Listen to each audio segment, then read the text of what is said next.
It began with the forging of the great mock-ups.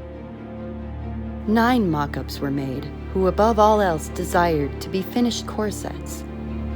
For within these mock-ups was bound the bones and busks to achieve proper 19th century silhouette. But they were all of them deceived.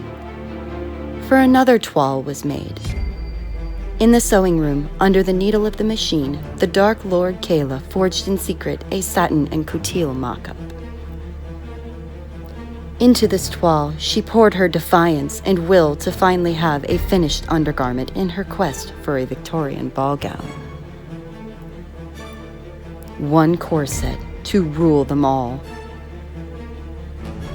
One by one, the mock-ups failed, but it was in this moment that a lovely Zoom call was made to Katie at Latina Living History.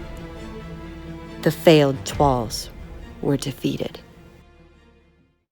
Hi everyone, and welcome back. I am Kayla with McNerdy Costumes and Props, and today I'm going to be showing you how I made my 1880s corset. Before we get started, I want to give a huge shout out and a thank you to Katie over at Latina Living History, and the link to her channel is down below if you'd like to check her out. She is a lovely person that makes absolutely brilliant costumes and historical reproductions. And without her help, I would have never finished this corset. This project is part of the CosTube Skill Swap, which has been super awesome for those of us that have been wanting to learn new skills but just haven't had the opportunity. Link to the playlist for the others swapping their skills through CosTube is down below. I had tried and failed to make a corset on my own, and this was my Everest.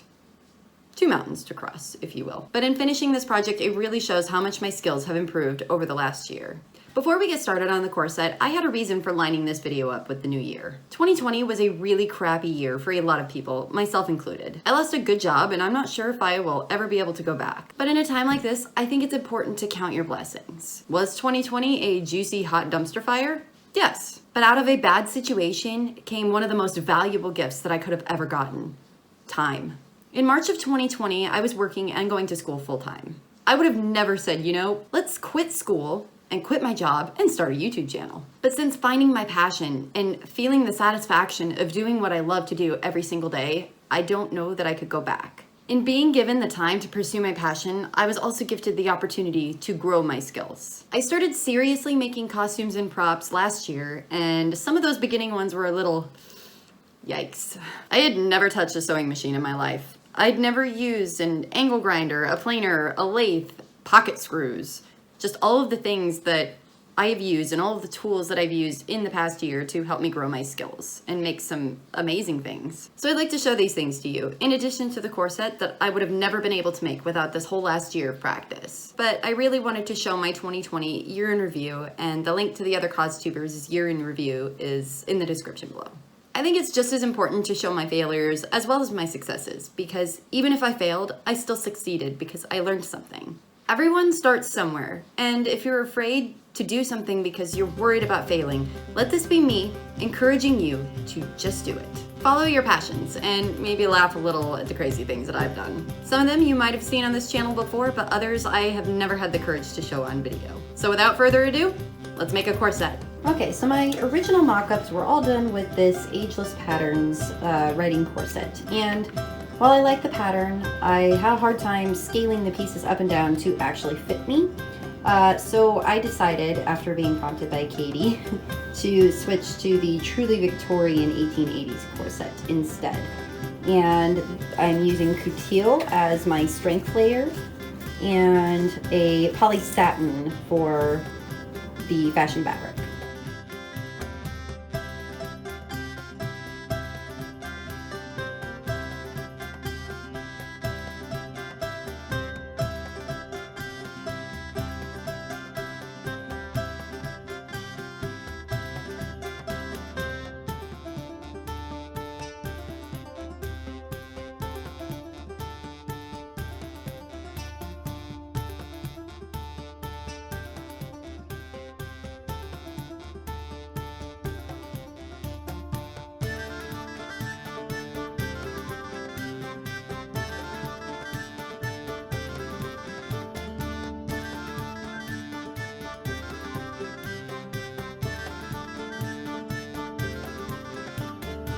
Alright, so the pattern I used for this gown, I believe, was this simplicity pattern. I don't actually still have the pattern. It's disappeared somewhere into the abyss. This was the first real thing I ever made as far as sewing goes. These bust darts, I don't even know what's going on with these. Like, I couldn't even tell you. Yeah.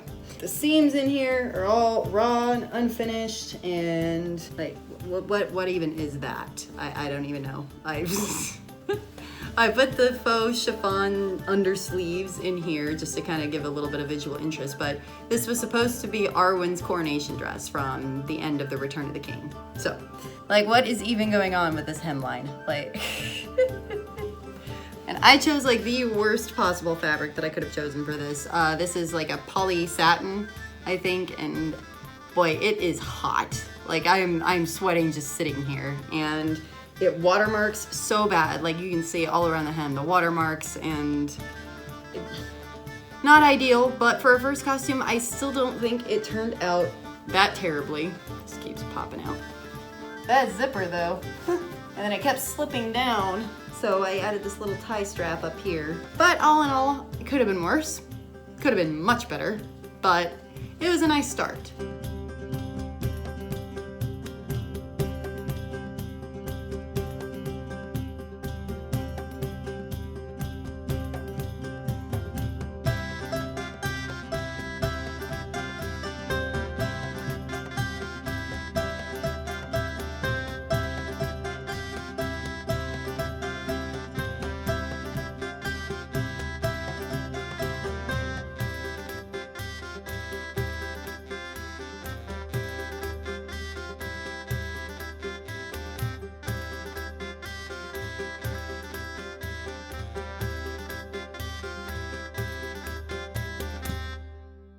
Today's video is sponsored by, this project will only take me a week. Do you have a project that you want to work on? Is it one that will only take you a week to finish? Well, you can take that book of nonsense that you call a project deadline and chuck it out the window, along with your will to live. Don't ask questions. Your project will only take a day? Cute. Try a week instead. A week-long project, you say? Try 3. If you suffer from this project will only take me a week-itis, there is hope. I try to remember to take once daily realistic expectations. You can manage goals or deadlines by doubling or tripling the amount of time that you think a project will take. Realistic expectations may help. Realistic expectations is not for everyone. Side effects may include waking up on time, not hitting snooze for the 8th time, not re-binging BBC's Merlin, and actually taking care of adult responsibilities. If you experience any of these symptoms, don't call your doctor, because I don't think that's relevant. And oh yeah, this is a video about a corset. Oh my god, this is such a nightmare. I hate machine sewing so much. So I did this one okay for the back panel. It's a little bubbly, but when you put the bones in, it's not so bad. But then it started to separate from the lining up here and twist out of form because I didn't tack it down on the other side. And so things have shifted out of alignment, and for whatever reason, I cannot find one of the probably 8 stitch pickers that I have laying around here. And so now I have to cut out the last panel, both out of the fashion fabric and the couture. So, let's try this again.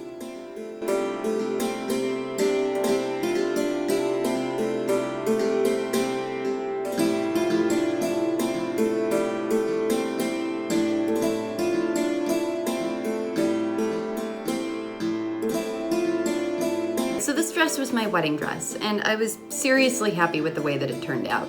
There's a few things I'd do differently, but overall I really enjoyed doing all of the ribbon embroidery and everything that it took to make this dress a reality and take it from the vision in my head and put it into an actual finished project. So the fabric that I decided to use for this was a stretch crushed velvet, and it's a synthetic, but I was really happy with that decision for the bodice in particular because I always have such a hard time fitting things properly to myself, but I didn't realize how much of a problem that was going to cause for me for the rest of the skirt itself. The skirt is very heavy, so it was definitely pulled out of shape by a lot of the embroidery that I did on top of that. And not only that, even with some stabilizer behind it, the embroidery just kind of puckered the fabric around it. So I definitely had a little trouble with that.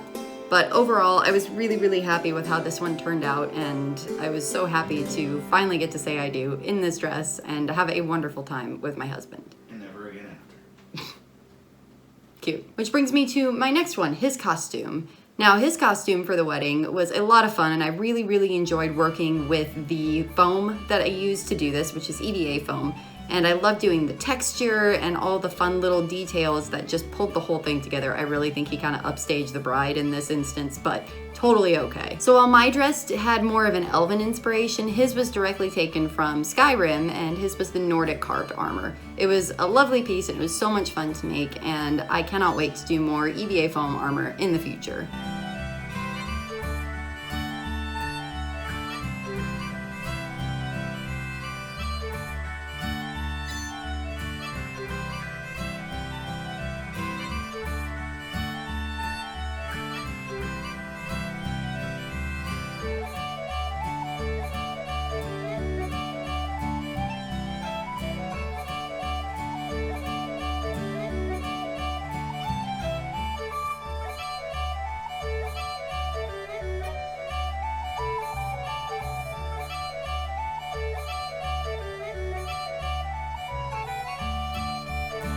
So I really wish I could show you guys the Iron Throne. Currently it's in storage, but I'm gonna show some lovely photos of it, and this is by far, to date, my favorite build. And it was warranted with the time that I put into this thing. I plan on doing a video in the future as I kind of go through some of the repairs that I need to make to it and finish up a few of the pieces that didn't get quite finished before the actual deadline of the project. But this build was absolutely massive, and it definitely took a lot to move this thing and to plan this thing, and it turned out so much better than I could have ever hoped. And this build was pivotal and key and super important because this is what prompted me and inspired me to start my channel. And I wish I'd done more video footage with it, but this project was absolutely amazing.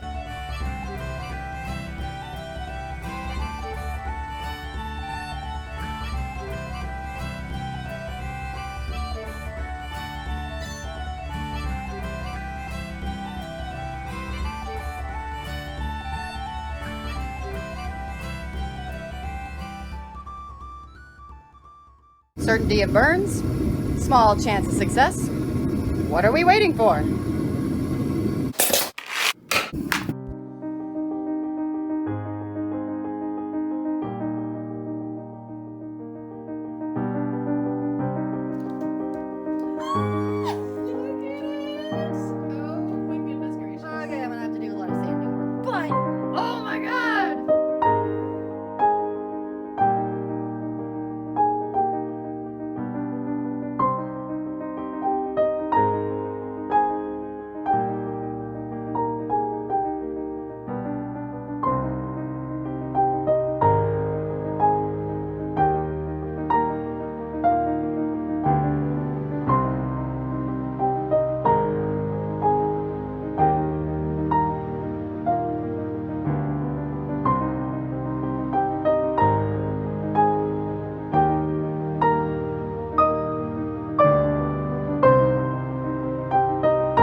And here we have it.